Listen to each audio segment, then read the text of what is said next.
চোর যদি চুরির মাল ফেরত না দেয় আর তওবা না করে, চোরের গুনাহ মাফ হয়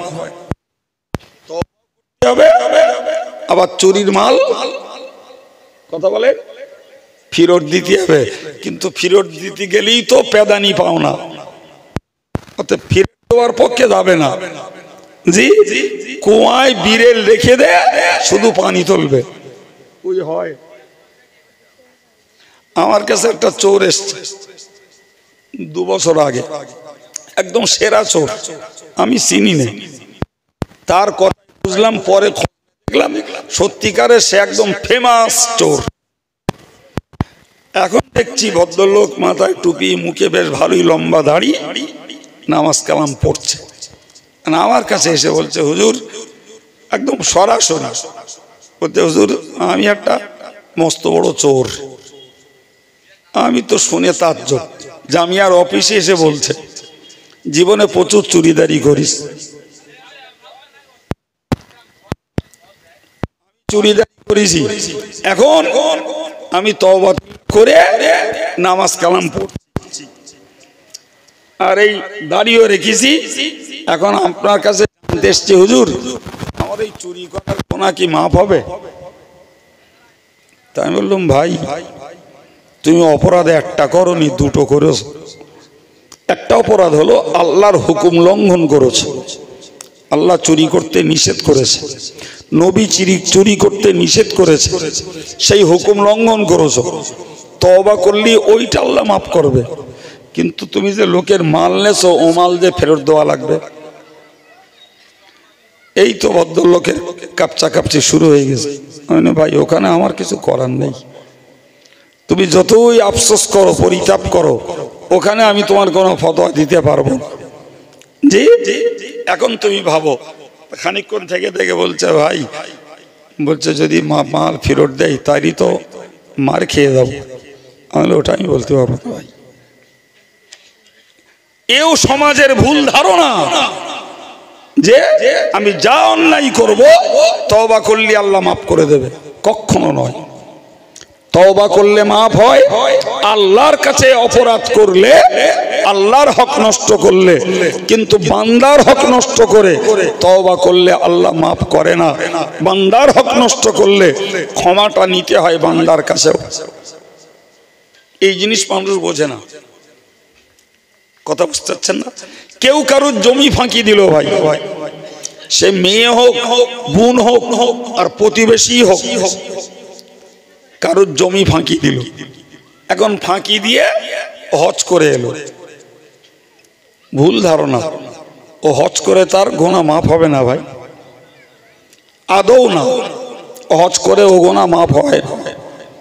এ মনে করলো আমি হজ করেছি, হাজী সাহেব হয়েছি, মানে আমার পিছনের যা কিছু নোংরামি ছিল সব ধুয়ে মুছে সাফ হয়ে গেছে, আরাফাতের ময়দানে সব ঝেড়ে রেখে এসেছি। 100 ভুল ধারণা। তোমার আরাফাতের ময়দানে গুনাহ মাফ হওয়ার জন্য শর্তই হলো বান্দার হক নষ্ট করে গেলে হবে না। কথা বুঝতে পারা যাচ্ছে? বান্দার হক নষ্ট করে গেলে হবে না। জীবনে আল্লাহর হক নষ্ট করে ফেলেছো, ওইটা আল্লাহ মাফ করবে।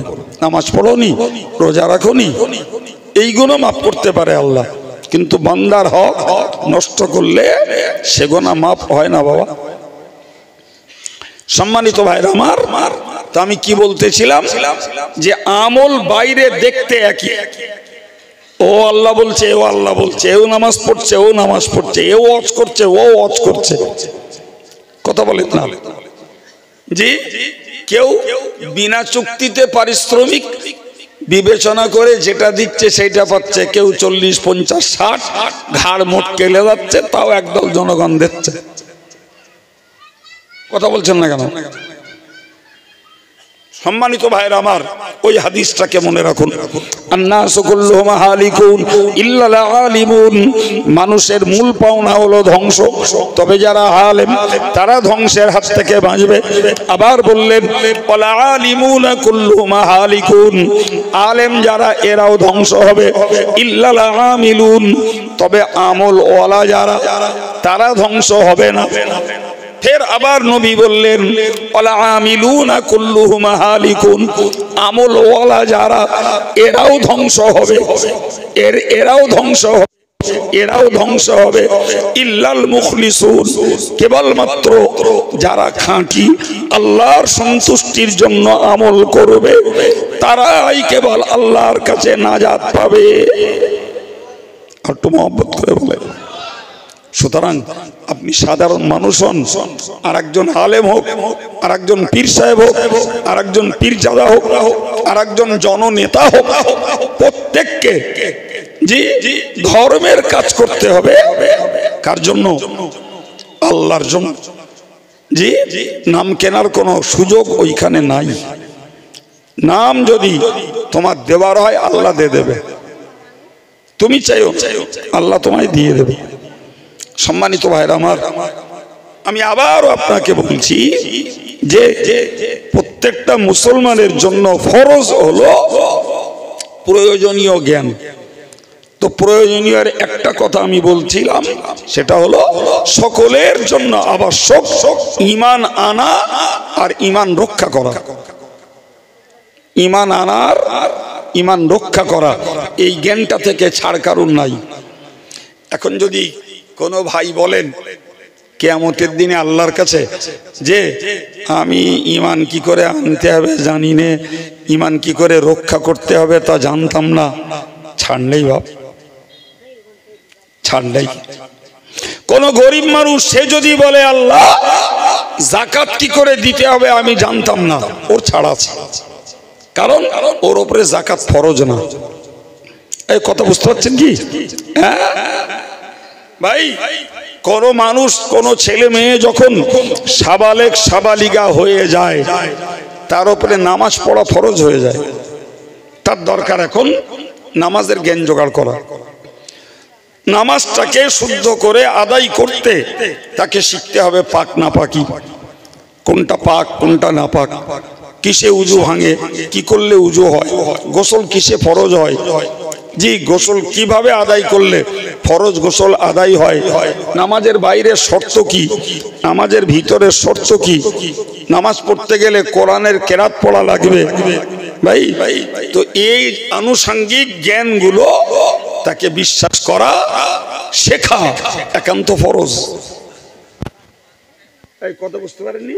ওই জ্ঞানটা কোন নাবালেক ছেলে মেয়ের জন্য শিক্ষা করা ফরজ নয়, কিন্তু নাবালেক পিরিয়ডে না শিখলে সাবালেক পিরিয়ডে যে কাজে লাগাতে পারবে না, তাই শেখাই আমরা। কথা বলেন যে ভাইয়েরা শিশুগুলোকে মক্তবে দেয়, কি মডেল মাদ্রাসায় দিল, কিসের জন্য?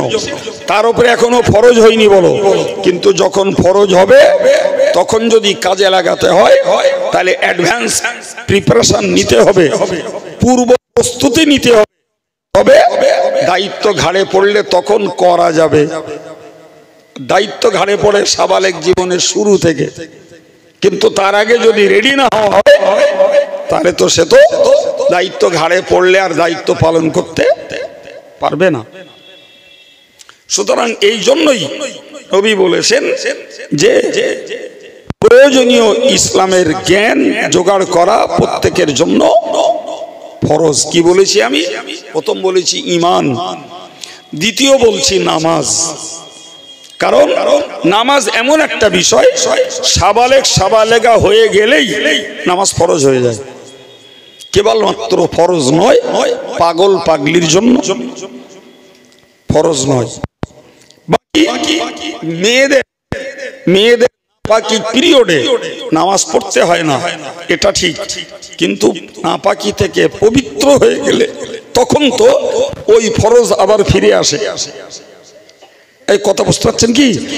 নাপাকি পিরিয়ডে তাকে পড়তে হয় না ঠিকই, কিন্তু নাপাকি শেষ হয়ে পাক হয়ে গেলেই আবার ওই নামাজের হুকুম তার উপরে বর্তায়।